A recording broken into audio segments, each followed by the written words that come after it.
दोस्तों नमस्कार। मेरा नाम सोपाल सिंह राठौड़ है और मेरे YouTube चैनल सोपाल राठौड़ व्लॉग पे आपका हार्दिक स्वागत करता हूं।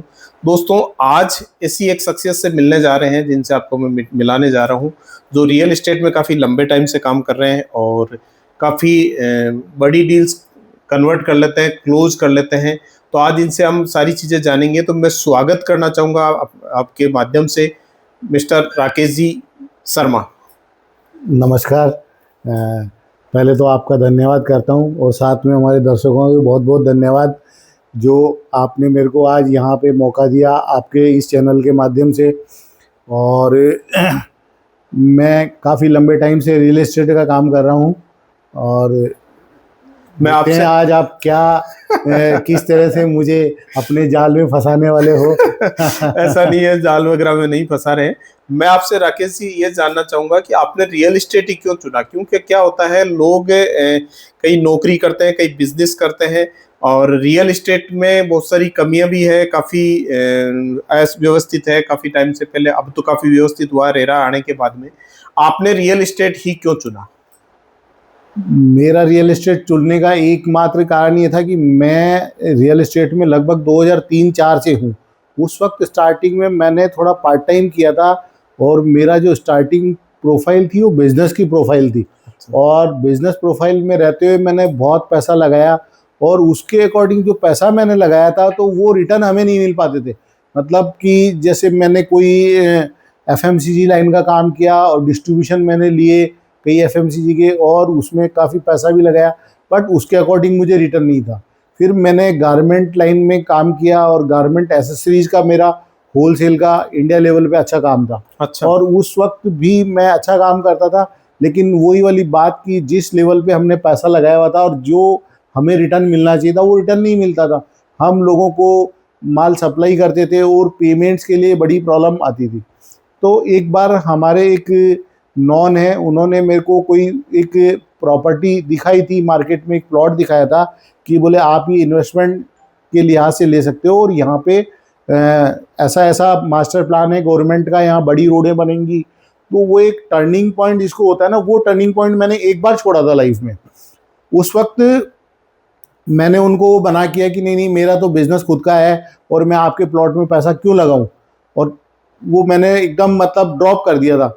और उसके बाद में लगभग 2 साल बाद में मैंने देखा तो वो जो रेट थी उस एरिया की, उस एरिया में डेवलपमेंट होना चालू हुआ और वहाँ बड़ी सेक्टर रोडें बनना चालू हुई।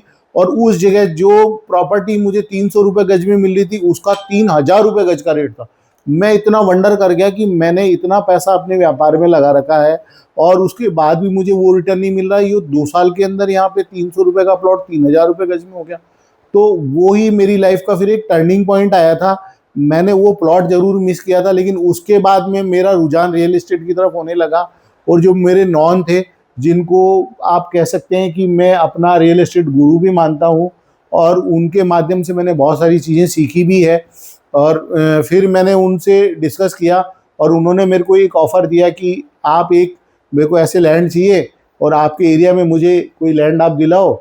और वहीं से मेरी फिर रियल एस्टेट में शुरुआत हुई पार्ट टाइम। तो मैंने अपना बिजनेस बंद नहीं किया और पार्ट टाइम तौर पे इसको शुरू किया। 2002-03 से आपने शुरुआत किया, तो मोटा-मोटी 22-23 साल का आपको एक्सपीरियंस हो गया इस रियल एस्टेट में। अब मैं ये जानना चाहूँगा कि आप राजस्थान में आपका बहुत अच्छा काम चल रहा था रियल एस्टेट का और वहाँ अच्छे लेवल पे आप काम भी कर रहे थे और काफ़ी बड़ी डील्स भी क्रैक कर रहे थे। तो आपने राजस्थान से इतना दूर आके मुंबई क्यों आपने रियल एस्टेट चुना, या इसके पीछे क्या कारण है, क्या राज है, वो जानना चाहेंगे आपसे। देखिए, इसके पीछे ऐसा कोई विशेष कारण नहीं है। सबसे बड़ी बात तो ये है कि जब मैंने 2003-04 में पार्ट टाइम रियल एस्टेट जब स्टार्ट किया था ना, उस वक्त मुझे पता नहीं था कि मैं इस रियल एस्टेट को अपना मेन करियर ही बना लूँगा। और एक्चुअल में मैंने जब स्टार्ट किया तो पार्ट टाइम मैंने एज ए ब्रोकरेज में मैंने इसको स्टार्ट किया था। जिनको मैं अपना गुरु मानता हूँ, उन्होंने मेरे को एक डील का ऑफ़र किया था कि मुझे ऐसी ऐसी कोई लैंड की रिक्वायरमेंट है और आप मुझे कोई ऐसी लैंड दिलाओ आपके एरिया में।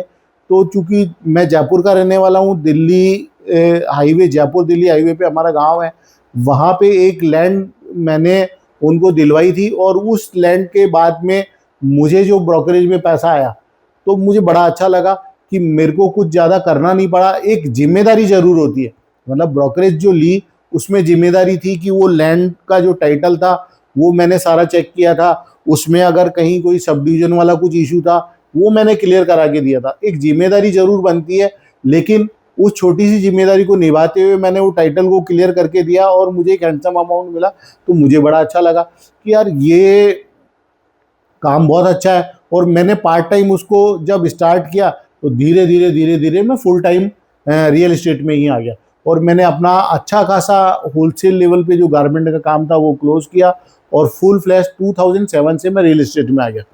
अभी रियल एस्टेट में आने के बाद में मैंने जो अपना कैरियर चूज़ किया वो एग्रीकल्चर लैंड में किया और एग्रीकल्चर लैंड का मैंने अच्छा काम किया है जयपुर के अंदर। और आप यूँ कह सकते हो कि उसका एक तो श्रेय मैं देना चाहूँगा जो मेरे नॉन है उनको ही, अच्छा, क्योंकि उन्होंने मेरे को फर्स्ट ब्रेक ही ऐसा दिया। और उसी से फिर मैंने जब देखा कि यार अपन एक बड़े लेवल के लोगों के साथ में जब टच होते हैं तो उनके साथ में बड़ी डील ही होती है। बिल्कुल। और जैसा हम सर्कल बनाएंगे वैसा ही हमारा व्यापार होगा। तो चूंकि मैं जिस सर्कल में रहता था तो वहाँ पे ऐसी कोई ज़्यादा वो नहीं होती थी।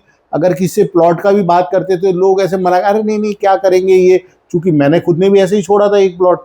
तो उसके बाद जब मैंने वो डील देखी और वो डील बहुत स्मूथ तरीके से हमने की उनके माध्यम से, तो मुझे बड़ा अच्छा लगा। और फिर मैंने सबसे पहला माइंडसेट तो ये किया अपने आप को कि मुझे जो अपना सर्कल डेवलप करना है वो एक अच्छी प्रोफाइल में करना है। अच्छा। और उसी को मैंने माध्यम बनाया और मैंने अच्छे लोगों की एसोसिएशन चालू की। और अच्छे लोगों की एसोसिएशन का मुझे ये बेनिफिट मिला कि मेरे पास में अच्छे लोगों के माध्यम से बड़ी डील आने लगी। अच्छा। और बड़ी डील आने लगी तो सबसे पहली चीज़ मैंने जो देखी कि इस लाइन में हम आगे कैसे बढ़ सकते हैं।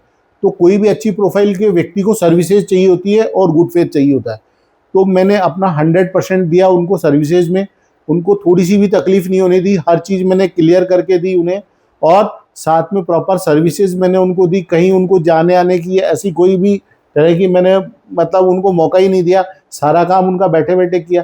तो वो मेरा एक अच्छा नेटवर्क हो गया और उसी से मेरे को रेफरेंस टू रेफरेंस एक अच्छा सर्किल डेवलप हुआ और मैं इस लाइन में काफ़ी आगे बढ़ गया। उसी की अगर जैसे बात करते हैं मुंबई कैसे है, तो उसके पीछे की भी एक ये कहानी है कि गोकुल कृपा ग्रुप एक जयपुर के अंदर राजस्थान के अंदर मेरे मित्र हैं, उसके एक डायरेक्टर फूलचंद जी सैनी, वो उन लोगों ने ये रियल एस्टेट के अंदर एक बिल्कुल अलग कॉन्सेप्ट स्टार्ट किया था। और मतलब स्टार्टिंग पॉइंट उनका काफ़ी ऐसा था कि लोग उनको बोलते थे कि अरे आप ऐसे कैसे कर रहे हो, ऐसा कोई होता है क्या। मतलब उनका जो कॉन्सेप्ट था बहुत एकदम अलग हट के उन्होंने किया कि हम लोग लीगल काम करेंगे। तो लीगल में उस वक्त क्या होता था कि कोई भी जो प्लॉट्स वगैरह में डील होती थी वो अप्रूव्ड होती ही नहीं थी, अनअप्रूव्ड में ही काम होता था, सोसाइटी पट्टे में काम होता था, या सिर्फ एक 90 भी उस वक्त होती थी, गवर्नमेंट से 90 भी करा के लोग उसी को छोड़ के और उसी में प्लॉट्स में डील करते थे। तो उन्होंने जो सिस्टम अपना डेवलप किया कि हम लोग लीगल काम करेंगे तो लीगल में वो गवर्नमेंट से अप्रूव कराते थे। और राजस्थान में उन्होंने जयपुर में काम किया तो वहाँ जो अथॉरिटी है जयपुर डेवलपमेंट अथॉरिटी, उसके वो पट्टे देते थे। गवर्नमेंट के पट्टे जब मिलते थे तो वो एकदम लीगल डॉक्यूमेंट होता था। और उसके बाद में उनका डेवलपमेंट बड़ा बेस्ट। तो उन्होंने ये कहा कि लोग कुछ करके ही नहीं देते हैं, खाली खेत पे पेपर पे नक्शा बनाया और माल बेच दिया, या एक मोरम वाली रोडे डाल डूल के हल्की सी और वो माल बेच देते थे। तो लोगों को पता ही नहीं होता था कि यार हमारा प्लॉट कहाँ है। तो इन्होंने वो इतना सिस्टमेटिक डेवलपमेंट किया। और तीसरी और सबसे जो महत्वपूर्ण बात थी, आज लगभग 13 साल होने वाले हैं इस कंपनी को, इस ग्रुप को। 13 साल में मैंने कोई ऐसा केस नहीं देखा रेट को लेके। इन्होंने एकदम अपना फिक्स प्राइस जो कॉन्सेप्ट रखा वो बड़ा खूबसूरत चीज़ लगी मेरे को। तो उन्होंने मेरे से संपर्क किया कि हम Rakesh ji real estate line में आ रहे हैं तो आप हमारे साथ में काम करें। तो उस वक्त मैं एग्रीकल्चर का काम करता था तो मैंने ज़्यादा उन पर ध्यान दिया नहीं। और मैंने भी वही वाली बात बोली कि यार ऐसा होता नहीं है। बोले होता नहीं होगा लेकिन हम तो ऐसा ही करेंगे। बिल्कुल। और जब मेरे पास कोई प्लॉट की डील आती तो मैंने कहा ठीक है यार मैं इनसे बात कर लेता हूँ, क्योंकि अप्रूव्ड भी है, फिक्स रेट भी है और अच्छा डेवलपमेंट भी है, तो मन में कोई डर भी नहीं होता था। और मैंने धीरे धीरे कुछ एक दो प्लॉट उनके साथ किए। अच्छा। और मुझे वो कॉन्सेप्ट बड़ा अच्छा लगा। और कॉन्सेप्ट अच्छा लगने के बाद में मतलब मैं धीरे धीरे उनके साथ एसोसिएट हो गया गोकुल कृपा ग्रुप के साथ। बिल्कुल। और गोकुल कृपा ग्रुप के साथ एसोसिएट होने के बाद में जो इनका वर्किंग स्टाइल था, वर्किंग पैटर्न था, इतना खूबसूरत था तो मुझे बड़ा अच्छा लगा वो। और उस कॉन्सेप्ट को मैंने अपनाया और उनके साथ एसोसिएट होके मैं सिर्फ लीगल अप्रूव्ड ही डील करता हूँ। प्लॉट्स के अंदर हमारा जो कॉन्सेप्ट है कंपनी का, वो सिर्फ गवर्नमेंट अप्रूव्ड में ही हम लोग डील करते हैं। बिल्कुल बिल्कुल अनअप्रूव्ड वाला कोई काम नहीं है, रेरा से अप्रूव्ड कराते हैं। बिल्कुल। और ऐसे करते हुए इस ग्रुप ने मतलब अपनी पहचान बहुत अच्छे लेवल पे बनाई, और इन लोगों का काम बाहर भी होने लगा।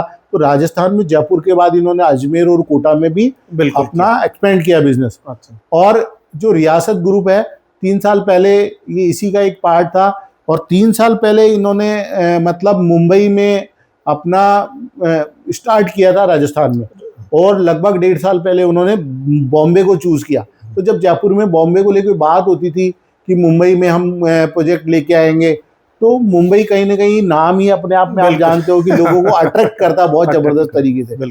वो मतलब ऐसा होता है कि मुंबई माया नगरी, सपनों की नगरी, मतलब कई सारी चीजें, देश की आर्थिक राजधानी, मतलब बहुत सारी चीजें। तो वो चीज सुन सुन के मुझे ऐसा लगा कि यार मैं जब अच्छा काम करता हूँ, मेरा सर्कल बहुत अच्छा है, तो नेचुरल है कि मुझे मुंबई जाना चाहिए और कुछ अलग हटके करना चाहिए। तो जयपुर में मेरा जो सेट काम था वो सारा रियल एस्टेट का, वो मैंने मतलब छोड़ा नहीं, क्योंकि इस कंपनी की प्रोफाइल बड़ी अच्छी है। यहाँ टीम वर्क वाला भी मामला है, पूरा टीम वर्क का। तो वो टीम के मैंने हैंडओवर किया अपना बिजनेस, और मैं उठ के मुंबई आया। बिल्कुल। मुंबई आने के बाद में मैंने यहाँ पे 7 दिन तो सिर्फ चीज़ें ही मैंने समझने में लगाई। मैंने लोकल ट्रेन में भी बहुत मतलब धक्के खाए चीज़ें समझने के लिए कि मुझे व्यापार करना था, तो यहाँ माध्यम क्या है मुझे आगे बढ़ने के लिए। बिल्कुल। यहाँ कैब्स वाला है, शेयरिंग ऑटोज है, मतलब जो भी चीज़ें मुझे करनी थी वो सब मैंने एक बार करके देखे।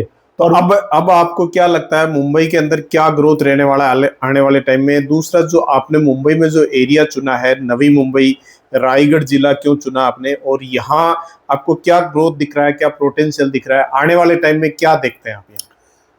एक्चुअली में सर, मुंबई और नवी मुंबई की बात करें तो जैसे रियासत ग्रुप ने नवी मुंबई जो चूज़ किया, तो ये बहुत कैलकुलेटिव लोग हैं, और इन्होंने पूरी स्टडी की कि मुंबई तो अब अपने आप में एक महानगर है ही है, और ये धीरे धीरे मुंबई से नवी मुंबई बढ़ा, और नवी मुंबई से अब महा मुंबई, थर्ड मुंबई की तरफ ये आगे आ रहा है। तो अगर आप यहाँ के चीफ मिनिस्टर के स्टेटमेंट भी देखेंगे, तो वो भी मतलब हर बार एक बात कहते हैं देवेंद्र फडणवीस जी की, आने वाला समय रायगढ़ जिले का, आने वाला समय रायगढ़ जिले का। तो उस चीज़ ने मुझे अट्रैक्ट किया कि बहुत गोल्डन टाइम है इस वक्त रायगढ़ जिले में एंटर करने का।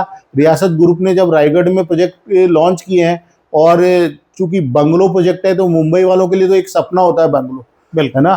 तो यहाँ फ्लैट वाला कल्चर ज़्यादा है, तो फिर मैंने सोचा कि मुझे मुंबई ही काम करना है, और मुंबई का जो रायगढ़ जिले का फ्यूचर है, मैं आपको कह सकता हूँ आने वाले 5 साल में यहाँ मुंबई से भी ज़्यादा तेजी आपको रायगढ़ जिले में मिलेगी।